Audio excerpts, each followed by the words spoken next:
ಸಂಖ್ಯಾಕಾಂಡ ಅಧ್ಯಾಯ 27. ಹೆಣ್ಣು ಮಕ್ಕಳು ವಾರಸುದಾರರು. ಜೋಸೇಫನ ಕುಮಾರ ಮನಸ್ಸೆಯ ವಂಶಕ್ಕೆ ಸೇರಿದವನು ಜಲ್ಪಾಹದ ಎಂಬವನು. ಇವನು ಮಾಕೀರನ ಮರಿಮಗ, ಗಿಲ್ಯಾದನ ಮೊಮ್ಮಗ ಹಾಗೂ ಹೇಫರನ ಮಗ. ಈ ಜಲ್ಪಾಹನಿಗೆ ಮಹ್ಲ, ನೋವ, ಹೋಗ್ಲ, ಮಿಲ್ಕಾ ಮತ್ತು ತಿರ್ಚ ಎಂಬ ಹೆಣ್ಣು ಮಕ್ಕಳಿದ್ದರು. ಇವರು ದೇವದರ್ಶನದ ಗುಡಾರದ ಬಾಗಿಲಿನ ಬಳಿ ಇದ್ದ ಮೋಶೆ, ಮಹಾಯಾಜಕ ಎಲ್ಲಾಜಾರ್, ಕುಲಾಧಿಪತಿಗಳು ಹಾಗೂ ಸರ್ವ ಸಮೂಹದವರ ಮುಂದೆ ಬಂದು ತಮ್ಮ ಒಂದು ವಿಜ್ಞಾಪನೆಯನ್ನು ಮುಂದಿಟ್ಟರು. ನಮ್ಮ ತಂದೆ ಮರುಭೂಮಿಯಲ್ಲಿ ಸತ್ತು ಹೋದರು. ಅವರು ಕೋರಹನ ಜೊತೆ ಸೇರಿ ಸರ್ವೇಶ್ವರನಿಗೆ ವಿರುದ್ಧ ಪ್ರತಿಭಟಿಸಿದವರಲ್ಲ. ಅವರು ಸತ್ತದ್ದು ತಮ್ಮ ಸ್ವಂತ ಪಾಪದ ನಿಮಿತ್ತ. ಅವರಿಗೆ ಗಂಡು ಮಕ್ಕಳಿರಲಿಲ್ಲ. ನಮ್ಮ ತಂದೆಗೆ ಗಂಡು ಮಗನಿಲ್ಲದ ಮಾತ್ರಕ್ಕೆ ಅವರ ಹೆಸರನ್ನು ಕುಲದಿಂದ ತೆಗೆದುಹಾಕುವುದು ನ್ಯಾಯವೇ? ನಮ್ಮ ತಂದೆಯ ಸ್ವಂತದವರಲ್ಲಿ ನಮಗೂ ಸ್ವತ್ತನ್ನು ಕೊಡಿ ಎಂದು ಕೇಳಿಕೊಂಡರು. ಮೋಶೆ ಅವರ ವಿಜ್ಞಾಪನೆಯನ್ನು ಸರ್ವೇಶ್ವರನ ಸಮ್ಮುಖದಲ್ಲಿ ವಿಚಾರಿಸಿದನು. ಅವರು ಆತನಿಗೆ ಹೀಗೆಂದು ವಿಧಿಸಿದರು: ಜಲ್ಪಾಹದನ ಹೆಣ್ಣು ಮಕ್ಕಳು ಹೇಳುವುದು ನ್ಯಾಯವಾಗಿದೆ. ಅವರ ತಂದೆಯ ಸ್ವಂತದವರಲ್ಲಿ ಅವರಿಗೂ ಸ್ವತ್ತನ್ನು ಕೊಡು. ತಂದೆಯ ಸ್ವತ್ತು ಅವರಿಗೆ ಸೇರಲಿ. ಇದಲ್ಲದೆ ಇಸ್ರಾಯೇಲರಿಗೆ ನೀನು ಹೀಗೆಂದು ಆಜ್ಞಾಪಿಸು: ಯಾವನಾದರೂ ಮಗನಿಲ್ಲದ ಸತ್ತರೆ ಅವನ ಸ್ವತ್ತು ಅವನ ಮಗಳಿಗೆ ಸೇರಬೇಕು.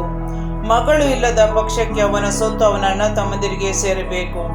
ಅಣ್ಣ ತಮ್ಮಂದಿರಿಲ್ಲದ ಪಕ್ಷಕ್ಕೆ ತಂದೆಯ ಅಣ್ಣ ತಮ್ಮಂದಿರಿಗೆ ಸೇರಬೇಕು. ಇವರೂ ಇಲ್ಲದಿದ್ದರೆ ಕುಲದವರಲ್ಲಿ ಸಮೀಪ ಬಂಧುವಿಗೆ ಸೇರಬೇಕು. ಇವನೇ ಅದನ್ನು ಅನುಭೋಗಿಸಲಿ. ಸರ್ವೇಶ್ವರದ ನಾನು ನಿನಗೆ ಅಪ್ಪಣೆ ಮಾಡಿದ ಈ ತೀರ್ಮಾನವು ಇಸ್ರಾಯೇಲರಿಗೆ ನ್ಯಾಯ ವಿಧಿಯಾಗಿರಲಿ. ಮೋಶೆಯ ತರುವಾಯ ಯೆಹೋಶುವ ನಾಯಕ. ಸರ್ವೇಶ್ವರ ಮೋಶೆಗೆ ಹೀಗೆಂದರು: ನೀನು ಆ ಆಬಾರಿಂ ಬೆಟ್ಟವನ್ನು ಹತ್ತಿ ಇಸ್ರಾಯೇಲರಿಗೆ ನಾನು ವಾಗ್ದಾನ ಮಾಡಿದ ನಾಡನ್ನು ನೋಡು. ನೋಡಿದ ಮೇಲೆ ನಿನ್ನ ಅಣ್ಣ ಆರೋನನು ಮರಣ ಹೊಂದಿ ಪಿತೃಗಳ ಬಳಿಗೆ ಸೇರಿದಂತೆ ನೀನು ಕೂಡ ಸೇರಬೇಕು.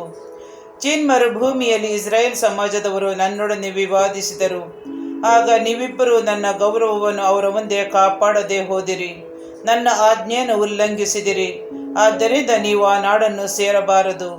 ಚೀನ್ ಮರುಭೂಮಿಯಲ್ಲಿನ ಕಾದೇಶಿನಲ್ಲಿರುವ ಮೆರೀಬಾ ಜಲಾಶಯದ ಬಳಿ ನಡೆದ ಘಟನೆಯನ್ನು ಸೂಚಿಸುತ್ತಾ ಇದನ್ನು ನುಡಿದರು. ಆಗ ಮೋಶೆ ಸರ್ವೇಶ್ವರನಿಗೆ: ಸರ್ವೇಶ್ವರ, ಎಲ್ಲ ಪ್ರಾಣಿಗಳಿಗೆ ಜೀವದಾತ ದೇವರೇ, ನಿಮ್ಮ ವರಾದ ಈ ಸಮಾಜದವರು ಕುರುಬನಿಲ್ಲದ ಕುರಿಗಳಾಗಬಾರದು. ಆದುದರಿಂದ ಅವರ ಕೆಲಸ ಕಾರ್ಯಗಳನ್ನು ನಿರ್ವಹಿಸುವುದಕ್ಕೂ ಅವರನ್ನು ಮುನ್ನಡೆಸುವುದಕ್ಕೂ ಹಿಂದಕ್ಕೆ ಕರೆದು ತರುವುದಕ್ಕೂ ಒಬ್ಬ ನಾಯಕನನ್ನು ನೇಮಿಸಿ ಎಂದು ಮನವಿ ಮಾಡಿಕೊಂಡನು. ಅದಕ್ಕೆ ಸರ್ವೇಶ್ವರ: ನೂನನ ಮಗ ಯೆಹೋಶುವನು ಆತ್ಮವರ ಸಂಪನ್ನನು.